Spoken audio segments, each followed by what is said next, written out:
Hi, Sean. Very glad to be here with you. How are you? Good, man. How you doing? Very good. So, we already met about a year ago. It was about your last issue of Batman Beyond White Knight. Yes. What have you been up to since then? I've been drawing a buttload of Zorro. Yeah, I've always been a fan of the character Zorro. I wasn't sure how to go about getting it, and I ended up licensing it. And it's very unusual for someone in my country to license a big character like Zorro. But my lawyer did a good job of reaching out, telling them what we wanted to do. I thought Zorro could be a lot more valuable than it was by making it more high profile. And even if it didn't pay as much as Batman, it was always a bucket list thing that I wanted to do. And I learned a lot, having to be a business person to negotiate contracts to make sure the people that own Zorro are happy. They're called ZPI. They've been really good partners. So yeah, we did the Kickstarter to get the money for it, and then I made a deal with Urban, they're like family at this point. So I can feel that it's a character that you really love, yeah. Can you describe us your relation with Zorro as a fan and as an author? Do you see him in two different ways? Yeah. When did you meet him? Yeah. When I was a kid, there's a movie called Princess Bride, and I dressed up as the Dread Pirate Roberts. And when I went to school, everybody didn't know who I was. They thought I was Zorro, and I was like, "Who's Zorro?" So there was a TV show at the time. Yeah, I liked it immediately. Any kind of swashbuckling, any kind of pulp character, I was always attracted to, like Rocketeer or Robin Hood or something like that. It's just up my alley. And then when I started learning about art, I saw that Alex Toth, one of my favorite artists, did a lot of really great work with Zorro. He might be the best Zorro artist ever. So when I studied his art, I just became more and more familiar with Zorro. And yeah, I knew that I can only do so much Batman where I need to take a break and do something else. So I guess it's not that much different than Batman, considering Batman was partially inspired by Zorro. Well, so my spin on Zorro is Don Quixote meets Narcos. I wanted to update him to the here and now and talk about drug dealers and border problems and violence, and even make it a bit of a Western. And to get Zorro there, I either had to make him time travel, which I don't want to do, or I make him confused. So I'm like, oh, he bumps his head, or he doesn't understand what year it is. And I was pitching this to ZPI, they were very confused, and they were like, you're telling me he's like Forrest Gump? Like he's slow and stupid? I'm like, no, I know it sounds like that, but trust me, I think that this is kind of a cool way to make it contemporary, but also make it classic at the same time. And to their credit, they were okay with it. And I think once the pages started coming in, they kind of saw, oh, this is what he's trying to do. So I think a lot of it is a little bit different for Zorro, but hopefully it feels very familiar at the same time. I think I remember talking to Francois, my French publisher, and he was worried about a modern day Zorro, because the fun of Zorro was how cheeky he was, and his humor and his way of talking. And if you made him modern, then you would make him too serious and it would lose the fun. He's right. But I thought by making him classic, a little bit more cheesy, but his world was dead serious. The narcos have guns, they do want to kill him. There's a lot of bad things happening in this village. And here comes this lighthearted guy with a sword who doesn't seem to understand how much danger he's in. What starts out as a joke turns into a serious problem, as this kid is actually able to inspire the village to fight the narcos and to, purge their village of evil, basically. And the way you describe what's his purpose in your story, it reminds me a lot, as you said, of Batman, because as you said again, Batman was greatly inspired by Zorro. Yep. And while reading your book, at some point I was shocked by how close they can be, even though they're two completely different characters, but they both dress in black to cope with death of loved ones, they both have a cave, but mostly they both are not really taken seriously at first, and people are like, why are you dressing like that, what are you doing like that? But regardless, they know they have a mission, a duty, and they will fulfill it and prove themselves through their mission. Right. For you, you said it was a way to go maybe out of Gotham City and to distract yourself from Batman. It's very similar, though, isn't it? And was it hard for you to, realize it's two different characters and making what you really wanted to do with Zorro, not having this shadow of Batman behind? Yeah, you're right.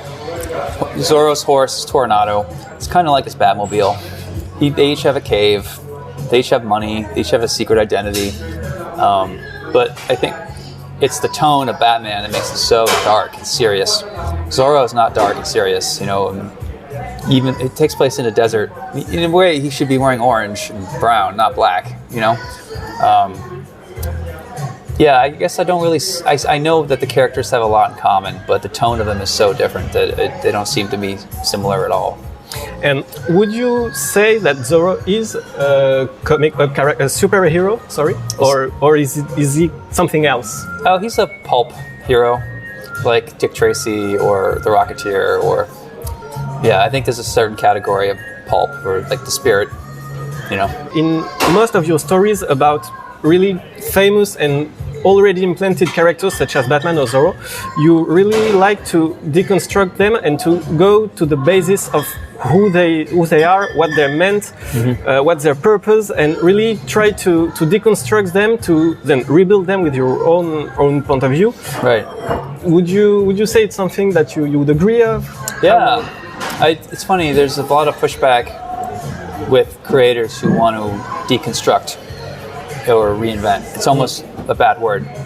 And I agree that can usually be boring. But I don't know, I've done it for a few books in a row now where I can't talk about Batman without going back to the beginning and playing with the settings, the dials. Even with Zorro, deconstructing him, like Zorro's a real character. Like in this book, they are aware of Tyrone Powers. They're aware of the serials. They're aware, like Zorro, they're aware of Antonio Banderas. So I guess it's very meta in a way. I think maybe my one sin that I make over and over when I write a story is I have a character, something is pointing to the absurdity of the story itself. And usually in my stories, there's even like a page that has a picture of a bunch of collectibles. Zorro, in my book, his father had a bunch of Zorro collectibles. You have that museum shot. And I think I've done that in Batman. I did that in Plot Holes. I don't know if I just like drawing a bunch of nerdy action figures hanging around on shelves, or I don't know. It's funny. Do you have some? I do, yeah. I try not to have that many. But I think a lot of writers in comics are doing 5 books a month, so you can kind of spot what they do each time. Like, oh, I get it. He's trying to be this. But because I can only do 1 book a year, it took me 7 years before people are like, oh, you're meta. You like to deconstruct, Okay. Yeah, I guess the trick is to do it better and in new ways. It doesn't repeat itself, Yeah, well, I'm really glad that you brought this up, because we can see in the current, let's say, state or era of consumerism and modern pop culture, that there is a huge nostalgia and many, I would say old because I'm young, but old school or vintage IPs that come back to the front stage. Right. Zorro would be included in it, but while reading your book, I realized it's absolutely not the same purpose as just doing a legacy book or doing just an homage. It's really, well, as you said, a new story about an old character. Yeah, thank you. I appreciate that. Yeah, I think when I was pitching the owners, they were expecting a traditional classic Zorro story in the 1800s. There have been newer adaptations. There was a cartoon in England where Zorro rode a motorcycle, science fiction, like Blade Runner. There was a TV show that was trying to get started with Sofia Vergara as Zorro. She rode a motorcycle too, I think. So it seems like people either do a modern reinvention or they do a classic story. And I guess I kind of wanted to do something in the middle.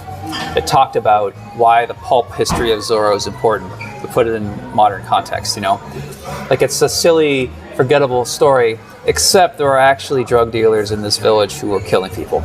And then when Zorro goes nuts and starts stabbing them, he's like justified, I mean, when I was starting, I wasn't sure if I was allowed to have him actually kill people I love the old Alex Toth stuff, but I don't recall him stabbing someone in the face. Yeah, and this very characteristic of your story, and again, I'm very glad you brought it. It's the violence, and when I was reading it, the way you choose to draw him, like in his very iconic pose, and the way he handled his battles, I really felt like it was a playful, like you were very playful with him, almost like, again, in an all respectful way, a child playing with his favorite toy and say, yeah, he's very cool, we'll do this and that. Was it your mood when you were pitching and picturing it? Yeah, I wanted to have the, I wanted to give people the Alex Toth that they wanted. I wanted it to have the pose, the cape, and the sunset, and the horse. I knew even if you're reinventing a character, you still need to have a list of things that you should probably check off.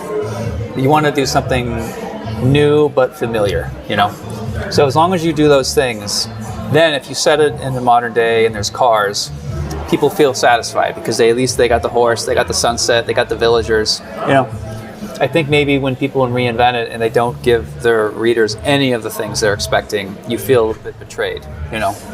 Like watching I was going to make a Star Wars analogy, but I don't want to go down that rabbit hole. I understand. Yeah. And again, I feel like, as you said, if you don't give people what they expect, well, what's the point? But if you give them everything they would expect, it's almost pretty much the same. And what you managed to do was to pinpoint everything that was, well, mythical and inherent to the character, but also decide what's to write off, what's to not redo, what's to invent new, and you created new character. His sister Rosa.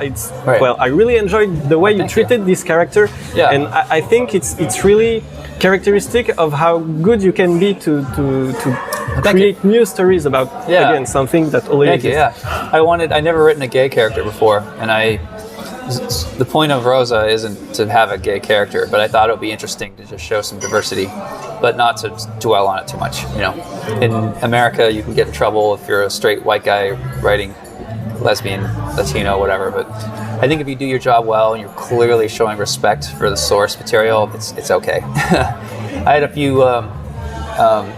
My publisher and some of the reporters in America wanted to do headlines where it's like first gay character, gay this, gay that, lesbian, and I was like, no, like I don't want to. That's not what this book's about. You're just jumping into political waters just to get clicks, and that's disrespectful to lesbians. You know, like it's disrespectful to Zorro, and that's not the book I want to do. You know. Okay, so I want to dive right into the very story, the very book. So the very first thing I noticed is that we pass from, well, a Gotham city, big skyline, skyscraper, to, well, a countryside Mexican village. Was it hard for you to completely switch your environment? Yeah, it was hard. It's easier in some ways. You develop tricks to draw buildings and alleyways. And when you draw Zorro, you eventually develop tricks to draw rocks, cactuses, and branches. In a way, it's more free. It's a lighter book, meaning there's not as much shadows and darkness. So I had to leave more room for the colorists. Really plan my sunsets, try to get a lot of orange and warmth in there. You know, very limited palette, a very European palette, honestly. Yeah, it was a fun reminder that not all books take place in dark alleyways, cyberpunk cities. I mean, I love that stuff, but I've done a lot of it in my career, so it was nice to do a jungle scene. And how did you do to create your own imaginary of this? Did you went to Mexico? How did you make your research to recreate those environments? I've been to Mexico a lot. I used to live in LA across the border. I have a lot of Mexican friends. It's a culture I've always really connected with, especially the Day of the Dead stuff. And I love Halloween. And the idea of doing a Day of the Dead book that would every year be like a holiday book for South America, I thought that would be an interesting idea. But I think most of the research just came from photos online and researching the right Adobe villa and things like that. Okay. Yeah. And again, speaking about how you managed to move completely from what we used to know you, especially Batman. Yeah. The main character, so Zorro, is really slim. He's like a cat, while you're Batman, he's much bulkier. He's like he has more angles. Was it hard for you to switch from a Batman-like body type and character in the way you handle their fight, the way they move, they interact with others? Yeah, I think that honestly the hardest part was figuring out how black on black works. Because even though Batman's black, he's got gray and black, but drawing a black shirt under a black cape with a black belt, it took a few issues to really figure out how to do it. And the other trick too is his hat. A lot of artists like to draw characters like this, but then when you do that, you can't see their eyes. So you'll notice when a lot of artists draw Zorro, they shrink his hat so it's like this. It's hilarious. The trick is you need to learn how to make him do this with a correct size hat so you can still see his eyes, you know? You can't draw the angle you want. You have to, you know, but there's a way to do it. Simple, dumb thing like the ellipse it took me a few issues to get good at that. When I would hire artists to do my covers, I could always tell who has never drawn a hat before because I'm like, oh, I can see there's a weakness. I didn't say that. There's a weakness there. Where I would hire an older artist who managed to do the hat perfectly, and I was like, yeah, interesting. And did you enjoy it, or now you say no more hats, never more hats? Without a hat, he would be the Dread Pirate Roberts, I guess. Okay. Another point that I personally really enjoyed is the fact that we we see a character we already know, which is Thomas, El Cementerio, who is from your punk rock Jesus story, my favorite. Thank you. When did you decide to include him in Zorro? So I can't officially confirm that because Warner Brothers owns Punk Rock Jesus and ZPI owns Zorro. But I wanted a character that looks like they were related. And I thought it would be interesting for people that were really paying attention if this is what Thomas did in a previous life before he got involved with J2. So it's not the same universe, but I guess you could think that it is. I mean, obviously it's very closely connected. His name is the Cemetery. He's very, very Catholic. And that was the one Batman character I guess I had in the book was, like you said, Zorro is very light and flexible and thin. And then I have the Batman character, well, Punisher rather, with guns. And again, speaking about very specific characters, there's another one I want to mention, Trejo. Yeah. So I assume he's directly inspired from the beloved actor. From the what? The beloved actor. Yeah, I meant to change his name before we started publishing, and I forgot.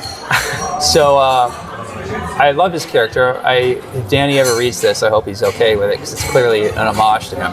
I noticed too in Desperado that his character's name was Trejo as well. It's a very easy name to write over and over. Like a lot of Spanish names are a little trickier, but Trejo is just. And I meant to fix it, and I never did. So I hope it's okay. Well, it blended perfectly. Thank you. And, again, as you said, it's almost like he has his own Trejo universe. Right. So it's always fun to pinpoint him in stories when it's made good and you made it very good. I think at one point my publisher in the US wanted to do a Danny Trejo cover or hire Danny to write a blurb about it or something. I don't know what happened with that, but we'll see. Well, I think I can speak for everyone saying we all hope it will happen someday. Me too, yeah. I hope he doesn't come up to me one day and punch me in the face. No, I'm sure he would be pleased. Again, about this character, there is something very important about his arc, is the fact that he has a redemption arc. Yeah. And it's something you always manage to include in your story. It's to have some pretty much bad characters or characters who will encounter as being evil or bad, who will learn to accept their own softness, their own weakness, and end up being good guys. Or is it something you think is important? Yeah, Trejo, his relationship with Rosa was really the most complicated thing in the book. Because Diego is crazy, he really can't be counted on for a lot of depth. So the depth had to be with his sister and his sister's relationship with this false brother named Trejo. And he starts out as a bad guy and murders a lot of people, but by the end of it, he does the right thing and saves her life, acts like a true brother. So I thought that was that was not planned when I pitched the book. As I developed it, I started to really like the character Trejo. At first, I made him like he was interested in Rosa sexually, but I thought that was very cliche. So I thought, what if they had a really loyal relationship? Because you just don't see that in gangland a lot. That's real. They say they're loyal, but they're not. This one's really loyal because at the end he basically dies to save her life. Great. That was a fun scene to draw. While preparing this interview, I decided to choose two panels from your book, and I would like you to tell us anything about them, how you made them. So the first one is my favorite because I feel it really embodies who is Zorro. Like you have the moon character, so I couldn't have it anyway. It's funny. I sort of struggled with horses, but that one I was really happy with. I think I intended for the sky to be black. Normally I don't like the colorist to make the skies dark for me, but I think when I added these black bars and made a black shape, I realized I can't make that black too. So I was like, so I have to hand in a white page and hope that he's going to color it dark blue or dark red or something. So I think Simon did a really good job on that one. And the way you interacted with your colorist, the version I read was the colored one. I couldn't read the black and white yet, but I will. You said a very limited palette, orange, yellow. It works perfectly to describe this whole Mexico, very hot, warm ambience. Was it something you discussed with him, or you just trusted him and he did an awesome job? I drove him crazy. He probably complained to his bartender about me, but I sent him palettes and say I want orange, red. If there's a tree, I don't want a green. I want an orange or red. Like take some creative license to try to make it as limited a palette as possible. So I think it wasn't. I hope he was okay with it. He's getting a lot of compliments on his color, so that's good. I'm very particular with palettes sometimes, and I'm sure I drove him nuts. But then I get to stuff like this, and I didn't really know what I want because they're not in the desert anymore, and he got to use green and blue. And normally he doesn't get to. So I'm sure for him, he's like, finally, I don't have to stare at orange all day. Okay, second panel is this one. There we go, yeah. So for me, it's almost like a cinema poster, or it's almost like not a comic book panel. It is, of course, but it's an illustration, So that's what I like about. I think comics can either look like a movie, it looks like a comic book, or it looks like an illustration. And I think this is more of an illustration. And the book is very simple. So by adding some over-the-top sugar skulls and Mexican designs, I think just punches it up to another level. Because you could have just have him cutting off a head with no background, and it still conveys the story. But with the skull there, it sort of suggests culture and afterlife and death and devil. And, it reminds you that Day of the Dead is a cultural phenomenon for the village. This panel isn't just about him killing the bad guy. It's about what it means spiritually. And it looks a lot better on the page.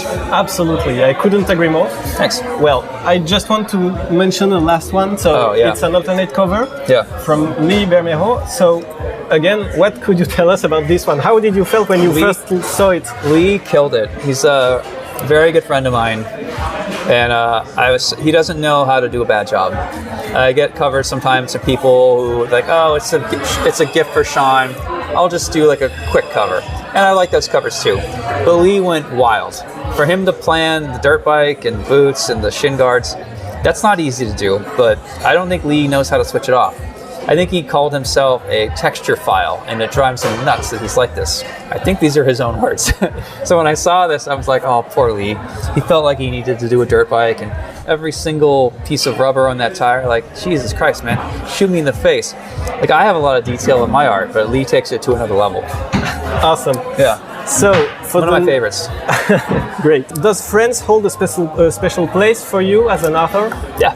It's hard not to love. I mean, half of the Punk Rock Jesus sales are just in France. Half of those sales are in black and white.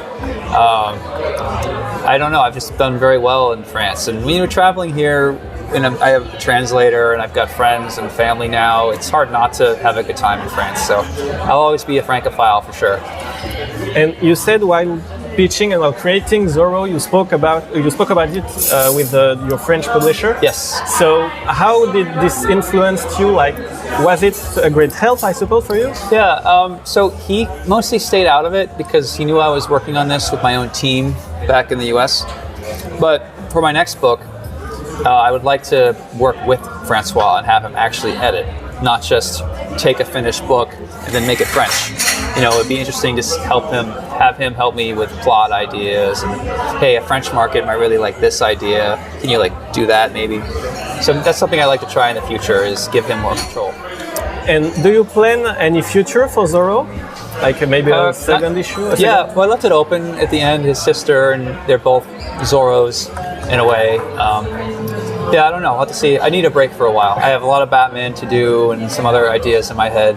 Well, speaking about maybe the future, I follow you on social media and I recently saw a nice picture of TMNT. Yes. Ninja Turtles. Yeah. Is it something you're working on? Is it just It's just a cover. Just a cover? Yeah, I did a cover for IDW. I just did a Transformers cover as well for Skybound in the US. I had some free time. I was able to help my friends. Mostly I don't take covers because I'm busy doing my own covers. So I wanted to branch out a bit this year. So at the beginning you said doing a Zorro story was a check on your bucket list. Yeah. What maybe are the other check, if you can say? Yeah, not Ninja Turtles or Transformers. Judge Dredd and Hellboy and X-Men. Yeah. And do you believe? Well, I assume it's hard for you to tell because there is a lot of legal point to address. Yeah. But do you really just believe it may happen one day, or is it just? I know Mike Mignola, so I can ask him if I wanted to do Hellboy. I could probably figure out a deal with Dark Horse. It's just a matter of is it worth as much money as doing more Batman. Judge Dredd, I contact them and ask them if they would be interested in hiring me just for like a one shot. I don't think that would be hard. I'm not trying to sound arrogant. I just know my options. So yeah, I think those are pretty. As far as X-Men, I don't know because I need to have a better relationship with Marvel for that to happen. Am I more inspired by comics or film? Yeah. I'd say film. I don't read as many comics as I should. I think film moves me more. I think it moves all of us more. And you have a score, the sound, the music, the actors. Of course, it's hard to compete with movies. So I think when I do a Zorro or a comic, I'm thinking of a movie where I don't have to hire 1,000 people. I can just do a movie on paper. I think that's the draw for me. It's not really about Batman or X-Men. It's sort of, I love cinema and I want to try to do it on my own terms. But I know that it's a comic book and I want to respect those rules at the same time. Oh, have you ever talked about writing for cinema? Yeah. No, I'd be losing money if I did that. It's easier, if I'm going to make money on my writing, the best thing for me to do is to write my own comics, sell the covers, get the license to Zorro. If I started to take Zorro and spend a month to write it into a script and then hand it to Legendary, it might go nowhere for 10 years. If I spend that month writing a Zorro comic, I can make money on that. So I think being able to draw is like your superhuman ability to get something accomplished, you know. But if no one knew who I was and I wasn't an artist, I might be tempted to just write scripts, not write comics. I see. And so, speaking about movies, of course, when we think about Zorro, we can't think about anyone else than Antonio Banderas. Sure. Yeah. So I assume you had it in your mind while working on it. Was it hard for you to address a character that can be so much tied to an actor, to a face, to a body? So I was more attracted to Tyrone Powers and the other actor from the 50s. I wasn't really focused on Antonio Banderas. I really like Antonio Banderas. I love Desperado, but I thought the Zorro movies were good, but they weren't for me. So I went back to the older stuff. Even the way that I draw Diego, you can see the chin is very much... what's the name of the actor? Tyrone Powers, the other guy. Guy Williams, I think. Yeah, it's Guy Williams' chin with the cleft. I think he was probably looked better in the mask than Antonio Banderas did. Yeah, sorry.